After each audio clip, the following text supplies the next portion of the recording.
الله ربنا هو الإله له من الأسماء ما اصطفاه الواحد الحي كذا المليك والملك المالك لا شريك. أيها المصلون أيها الشباب. J'adresse ces quelques paroles aux musulmans de manière générale, mais particulièrement aux jeunes. Alors quand on parle de jeunesse dans son sens large du terme, dans le sens large du terme, eh bien on englobe ici les 14, 15 ans jusqu'aux 25, 30 ans et plus encore. Ce n'est pas parce que tu as 30 ans que tu es vieux, loin de là, tu es encore jeune. Mais je veux m'adresser à ceux qui ont passé le premier cap de la première étape de la jeunesse ou qui y sont encore, qui sont dans cette première phase de la jeunesse particulièrement. Cette phase où on se construit et où on construit aussi. Ceux qui sont dans la période de l'adolescence.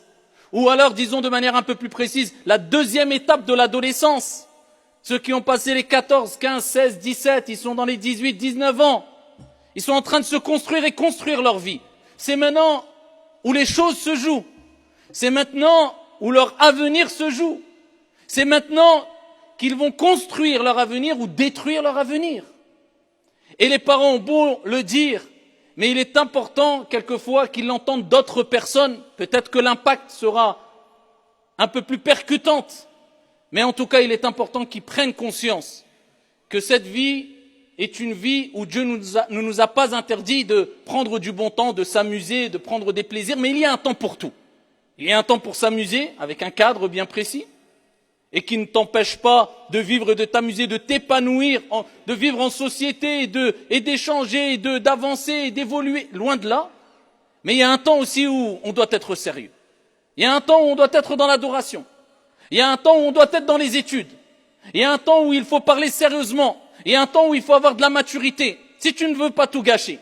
Et c'est pour cela que le prophète sallallahu alayhi wa sallam nous dit dans le hadith rapporté par Al-Hakim, profite de 5 avant 5.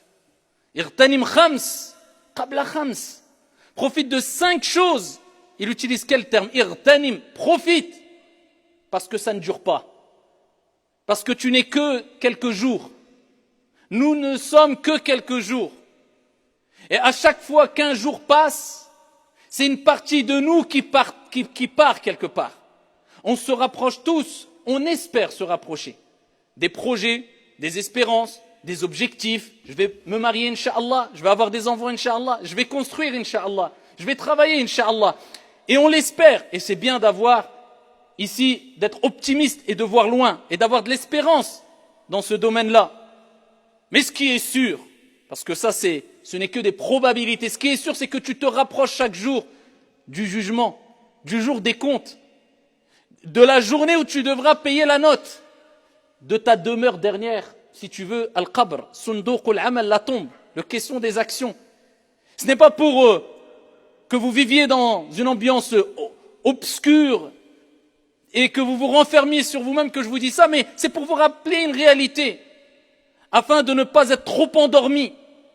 Et afin de ne pas se faire avoir par notre ennemi, le diable, Ash-Shaytan. Et vous savez toutes et tous que nous avons tous un qarin avec nous, un proche qui est toujours avec nous. Un shaytan, comme le prophète alayhi salatu wa salam a dit, un diable, mais un ange aussi. L'ange nous aspire le bien et le diable fait tout pour nous tirer vers le mal. Et il utilise surtout cette période de la jeunesse.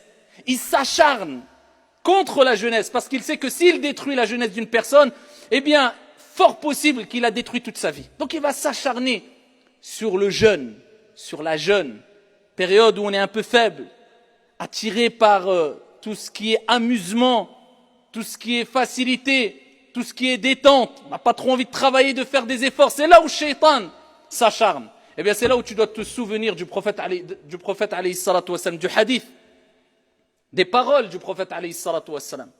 Lorsqu'il dit, profite de 5 avant 5. Et il commence par quoi? Il dit, profite de ta jeunesse avant ta vieillesse.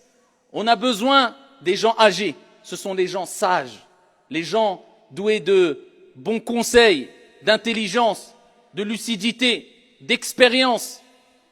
Mais avant d'arriver à cette période qui est la vieillesse, eh bien on passe par la jeunesse. Et cette jeunesse-là, c'est elle qui construit, c'est elle qui fait évoluer les sociétés. C'est elle qui a une énergie que les personnes âgées n'ont pas. Cette énergie doit être une énergie positive. Profite de ta jeunesse avant ta vieillesse. Ensuite, le prophète alayhi salatu wa sallam dit, profite de ta santé avant ta maladie.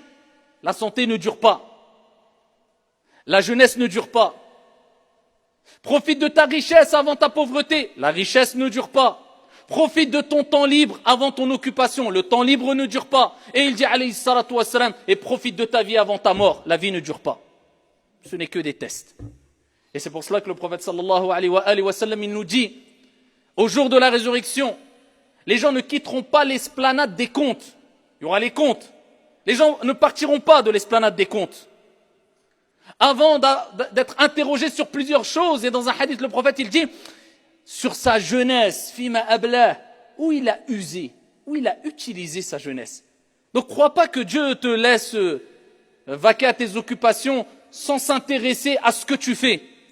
Dieu regarde tout et tout est noté. Et ta jeunesse, elle dure qu'un moment, mais tu devras rendre des comptes sur ta jeunesse. Et abshir, réjouis-toi.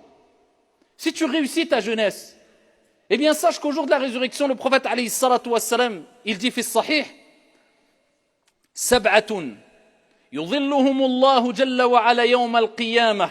7 catégories de personnes. Dieu les ombragera de son ombre le jour où il n'y aura d'autre ombre que la sienne. Le jour de la résurrection, les gens chercheront de l'ombre. Vous avez vu quand vous êtes dans une situation où il fait extrêmement chaud, eh bien tu cherches de l'ombre.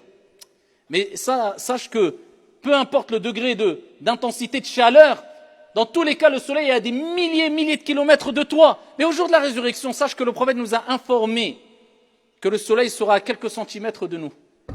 Et les gens sueront selon la quantité de péchés qu'ils ont commis ici-bas. Eh bien, cette journée-là, les gens seront assoiffés. Les gens chercheront de l'ombre. Et il y a plusieurs catégories de personnes qui seront ombragées par l'ombre de Dieu le jour où il n'y aura d'autre ombre que la sienne. Regardez l'opportunité, regardez ce que Dieu va offrir à ces catégories de personnes. Et parmi ces catégories de personnes, le prophète alayhi salatu wassalam a dit, qui seront ombragés? Il dit alayhi salatu wassalam, shabun, un jeune, garçon ou fille, qui a grandi fi ibadatillahi azza wa jalla, qui a grandi dans la ibada, dans l'obéissance, dans l'adoration de Dieu. C'est-à-dire qu'il a tout ce qui est bon, Dieu, ce qu'il lui a recommandé de bon, il s'en est pas écarté.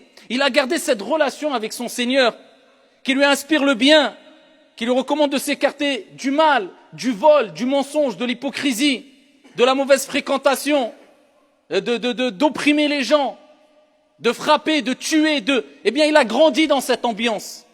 Dans fi ibadatillah, il n'a pas lâché sa prière, il n'a pas lâché sa relation avec le Coran, avec le Coran, Kalamullahi azza wa jal, qui sera un témoin pour ou contre toi au jour de la résurrection. Eh bien, celui-là, le jeune qui a grandi dans cette adoration, sera préservé. Est-ce que les jeunes ont pris conscience de cela, qui peuvent avoir cette opportunité, ce cadeau au jour de la résurrection, donc ne gâchez pas ça. Et quelques conseils pour éviter de s'égarer chez les jeunes, et de manière générale, je dirais même le plus important, je pense, des conseils, eh bien, c'est méfiez-vous de la mauvaise fréquentation.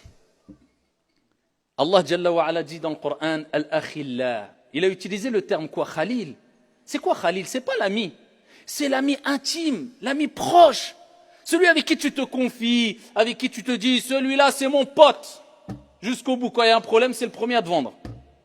Eh bien, Allah, il dit dans le Coran, Al-Akhillah, les amis intimes, Yawma idhin, au jour de la résurrection, eh bien, ce seront des ennemis les uns des autres. Il dira, Ya Allah, anabari ou minhu. Ya Allah, je me désavoue de lui. Ba'da aliya. Déjà, juste un petit problème ici-bas, regardez les réactions. Ouais, ça au jour de la résurrection. Tu vas dire, ouais, je suis ton ami. Wallahi, chacun va prendre la fuite. Nafsi, nafsi, nafsi. Chacun va se préoccuper de sa propre personne. Et c'est pour cela qu'Allah Jalla wa Ala dit, Al-Akhilla, Yawma idhin, ce jour-là, ils seront des ennemis les uns les autres. Illa al-muttaqin. Sauf qui? Sauf les pieux. Sauf les vertueux.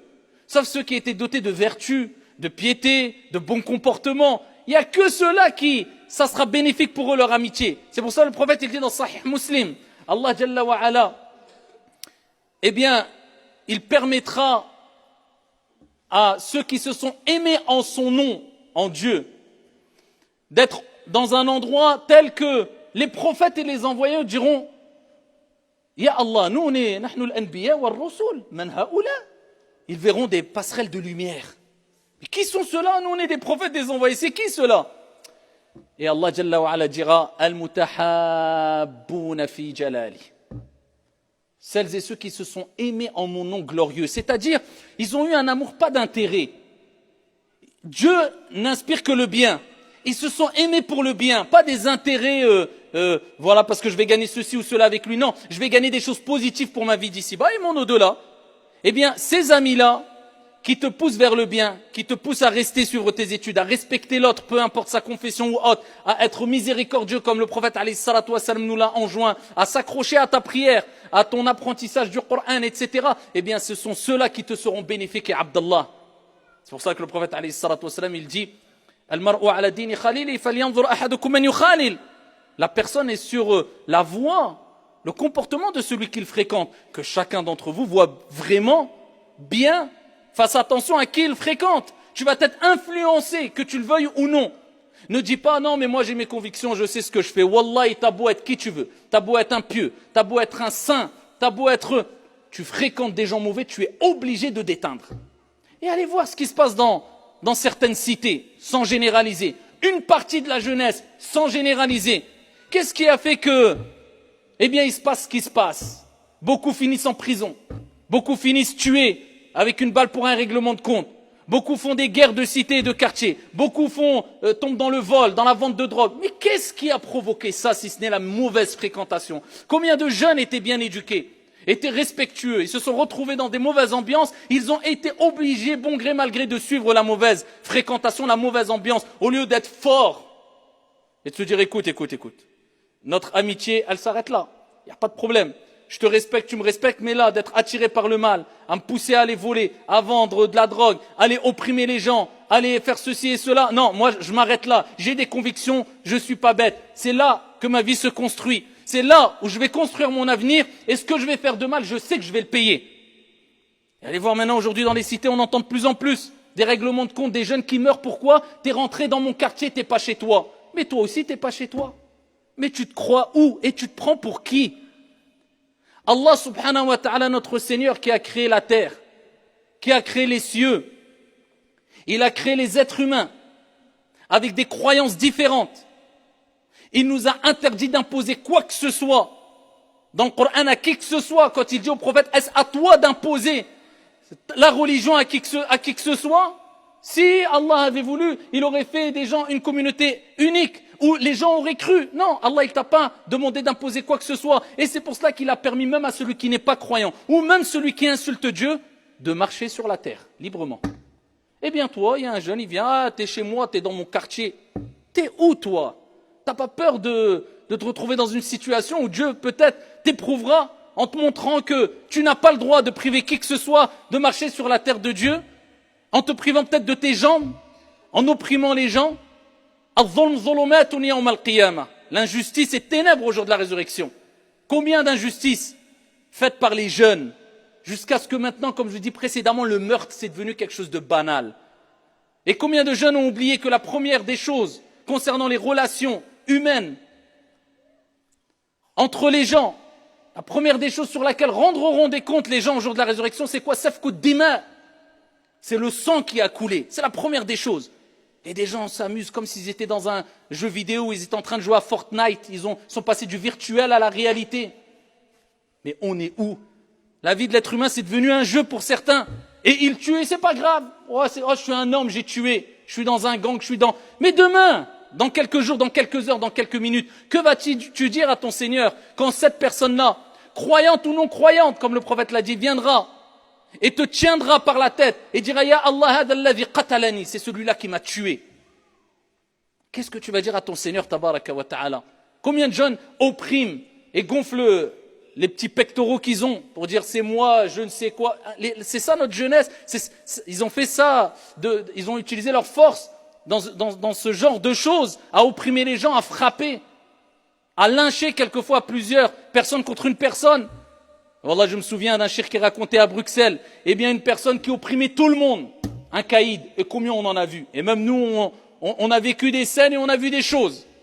Et des gens, et je pense la plupart d'entre vous l'ont déjà vu, des gens qui opprimaient, qui gonflaient leurs muscles. Aujourd'hui, ils sont où? Soit ils ont fini dans des asiles psychiatriques, soit ils ont fini fous, soit ils ont fini en prison à vie, soit ils ont... Cette personne-là qui opprimait tout le monde, il faisait peur à tout le monde. Eh bien, un jour, il a fait un accident, handicapé à vie en chaise roulante. Un jeune dans la cité est venu tout fin, tout maigre, derwish. Il lui a mis une grosse gifle. Et il lui a dit, tiens, je te rends maintenant ce que tu m'as donné pendant des années. Humiliation. Pourquoi? Kamatadin ou tudan. Comme tu feras, on te fera. Et la chose que Dieu déteste le plus, eh bien, c'est quoi? C'est d'opprimer les autres. C'est d'être orgueilleux. وَعِبَادُ الرَّحْمَنَ الَّذِينَ يَمْشُونَ عَلَى الْأَرْضِ هَوْنًا. Allah il dit les serviteurs du miséricordieux, ce ne sont pas les jeunes qui cela, ce sont ceux qui marchent sur la terre de manière humble, modeste. C'est ceux-là qui gagnent le cœur des gens. C'est ceux-là qui se font aimer. Donc méfiez-vous des fréquentations. Ne vous faites pas avoir. Choisis tes fréquentations. Dis-moi avec qui tu fréquentes ou avec qui tu traînes, je te dirai qui tu es. Le proverbe le dit et tout le monde le sait. C'est qui tes fréquentations? Fais attention, fais le tri. Ça va faire mal, on va te critiquer. Ouais, tu te prends pour qui? C'est pas grave. Rendez-vous dans 4-5 ans et tu verras. Vous savez que là, ça va vite. Surtout les ados.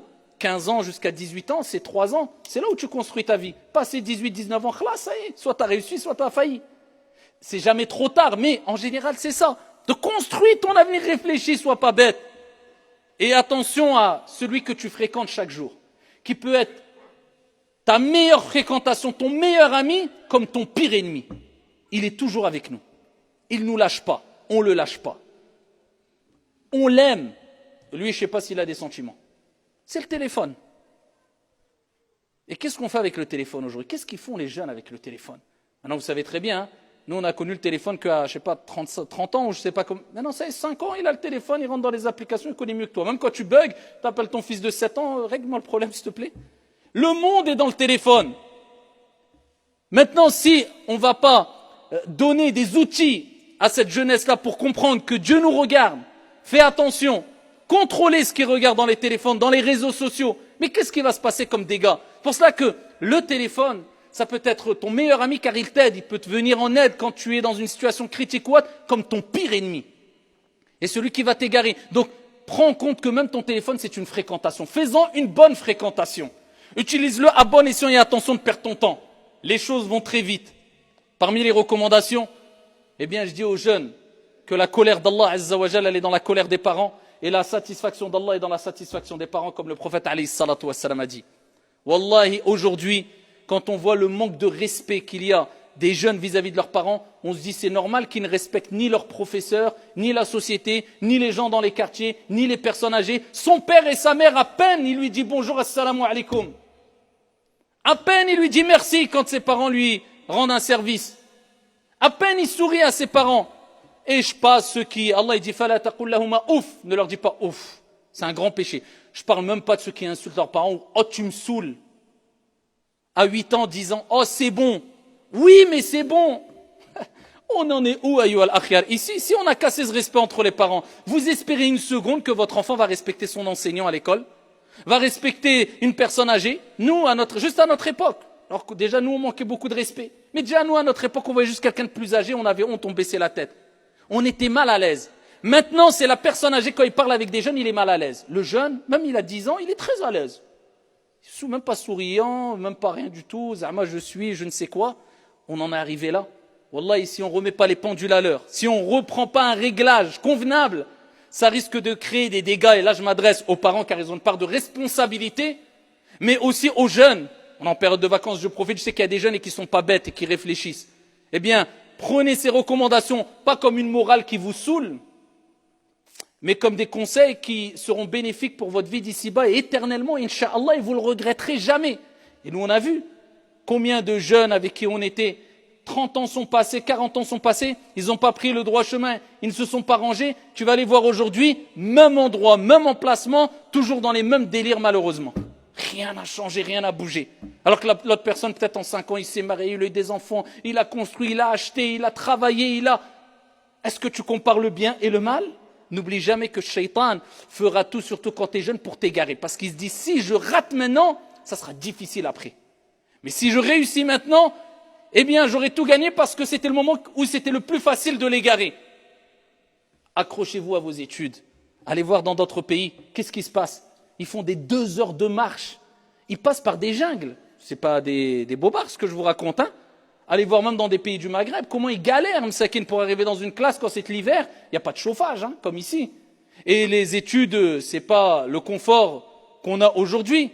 Et la gratuité que vous pouvez avoir. Et les aides que vous pouvez avoir. S'ils avaient ça, mais ça ne serait pas des médecins, des chirurgiens. Mais ça serait... Mais là, aujourd'hui, quand on voit des jeunes qui sont juste au lycée, on est content. Ah, il a été jusqu'au lycée. Vous imaginez, la barre, elle a été mise où? Les Arabes ont inventé les chiffres, ils ont inventé le zéro. Nous, aujourd'hui, illa man rahimallah, sauf à celui à qui Allah a fait miséricorde, on a l'impression qu'on n'a pas passé la barre des zéros. Et je ne veux pas faire, oui, la communauté égarée, il n'y a pas de bien dans la communauté. Non, il y a un grand bien dans la communauté. Chez les musulmans, chez les gens de manière générale, tu trouveras du bien et du mal. Mais c'est une réalité. On ne met plus assez la barre haute. On ne profite plus des bienfaits que Dieu nous a donnés. À travers les études, accrochez-vous à vos études, c'est votre avenir. Vous, aujourd'hui, vous avez vos parents qui s'occupent de vous. Vous avez l'impression que ça sera toujours aussi facile. Non, demain, eh bien, vous serez confrontés à la vie. Et là, il faudra travailler, arracher un poste, si tu le veux vraiment. On ne va pas tout te servir sur un plateau. Réfléchis, tu as 2-3 ans pour te donner à fond et pour prendre un bon envol. Et il y aura des turbulences, c'est tout à fait normal. Mais Inch'Allah ta'ala, si tu es ferme, et si tu restes droit dans tes bottes, et si tu comprends qu'est-ce que c'est que les priorités, tu réussiras, Inch'Allah tabaraka wa ta'ala. Accroche-toi à ta prière. La félicité, elle est aussi dans la religion, bien sûr. Elle est dans ta prière, dans ta relation avec Dieu. On a été créé pour vivre, s'épanouir, pour s'amuser, pour être sociable, mais pour et surtout pour pour adorer notre Seigneur tabaraka wa ta'ala. Et le meilleur acte d'adoration pratique, c'est salat. Accroche-toi à ta prière. Au Coran, combien de jeunes ils ont des capacités, on les voit même ici. 12-13 ans, wallah, ils t'apprennent 1 page par jour facilement. Tellement paresseux, tellement qui sont occupés à regarder des 3 heures de vidéos sur YouTube d'une personne qui est en train de regarder un kebab pendant 48 heures. Certains jeunes, ils se reconnaissent. Hein, que tu lui dis, reste 20 minutes, fais un petit effort, apprends le Coran, ça va travailler tes méninges. Ton cerveau, c'est la clé de l'ilm. Si quelqu'un apprend facilement une page de Coran, t'inquiète pas, ses leçons, il va les retenir facilement. Eh bien, je peux pas. Pendant 1 an, il reste avec une demi-page de Coran qu'il a pris alors qu'il pourrait faire beaucoup plus. Réveillez-vous. C'est ça, c'est dans cela qu'est la réussite. Et c'est pas dans autre chose. Donc accrochez-vous à votre prière, respectez, apprenez à respecter les autres si vous voulez être respecté. Et repentez-vous auprès d'Allah Azza wa Jalla. Et peu importe les péchés que vous avez faits, ne désespérez jamais de la miséricorde d'Allah. Allah dit dans le Coran, قُلْ يَا عِبَادِيَ الَّذِينَ أَسْرَفُوا عَنْ أَنفُسِهِمْ عَلَى أَنفُسِهِمْ لا تقنطوا من رحمة الله إن الله يغفر الذنوب جميعا إنه هو الغفور الرحيم. Oh vous mes serviteurs qui avez commis des excès à vos propres détriments, ne désespérez pas de la miséricorde d'Allah Azza wa Jalla. Allah pardonne tous les péchés. Allah Azza wa Jalla c'est le pardonneur, celui qui accepte le repentir. Juste repens-toi sincèrement. C'est quoi repentir? Se repentir, regretter ce que tu as fait. Avoir la ferme résolution de ne plus recommencer. Délaisser le péché et réparer le péché si tu as fait du mal à quelqu'un en lui disant pardon. Voilà, tu t'es repenti, celui qui se repent, Allah accepte son repentir. Et pour terminer, restez surtout et toujours sur la voie de l'wasatiyya, du juste milieu. Parce que comme dit Ibn Qayyim et d'autres, quand tu grandis, tu passes l'étape de la jeunesse, tu es dans la jeunesse, même pendant ta vieillesse, Shaitan fera tout pour entrer par une des 2 portes. La première porte, c'est la porte du délaissement. C'est pas grave. Déjà, tu vas jma' al-dhuhr, al-asr, al-maghrib, al-isha. C'est pas grave. Les gens, ils prient même pas. Ah ouais, c'est vrai. C'est pas grave si aujourd'hui tu fais pas ta prière. Et des gens, ils prient pas du tout. Ah ouais, c'est vrai. C'est pas, et t'oublies que les montagnes sont faites que de petites pierres. Attention à trop délaisser. Ou alors, quand ils voient que ça marche pas et que tu t'accroches vraiment, ils rentrent par l'autre porte qui est l'exagération, l'excès. Non, fais-en plus, jusqu'à ce que tu rentres dans l'excès et des gens sont rentrés dans des groupuscules extrêmes, des exagérations, et ils sont rentrés dans des délires en disant même que, voilà, la vraie voie de la vérité, c'est de se couper du monde et de faire du mal à d'autres, d'autres, ils disent non, je vais faire des prières toute la nuit, je vais jamais m'arrêter. À la fin, ils abandonnent tout. Et regarde les conséquences de ces gens-là, ils n'ont rien construit, ni pour eux, ni pour leur entourage. Regarde juste les conséquences. Tandis que quand tu avances sereinement, sagement, intelligemment, dans le juste milieu, Wallah, tu peux vivre des tempêtes. On peut se mettre 1 million contre toi, tu ne cesseras d'avancer et construire. Et le résultat se verra. Lors de ton vivant, comme après ta mort, incha'Allah ta'ala, et cela témoignera ce que tu as fait comme les gens pour toi au jour de la résurrection. Donc Allah subhanahu wa ta'ala préserve notre jeunesse. Qu'Allah Jalla wa ala fasse de notre jeunesse une jeunesse utile pour les gens de manière générale. Qu'Allah Jalla wa ala accorde à notre jeunesse et à nous toutes et tous un bon comportement, une bonne moralité, un sérieux dans notre vie d'ici-bas et dans nos études et dans nos projets, comme un sérieux et le sérieux dans nos pratiques religieuses. Amin ya rabbal alamin. هذا وصلوا وسلموا رحمكم الله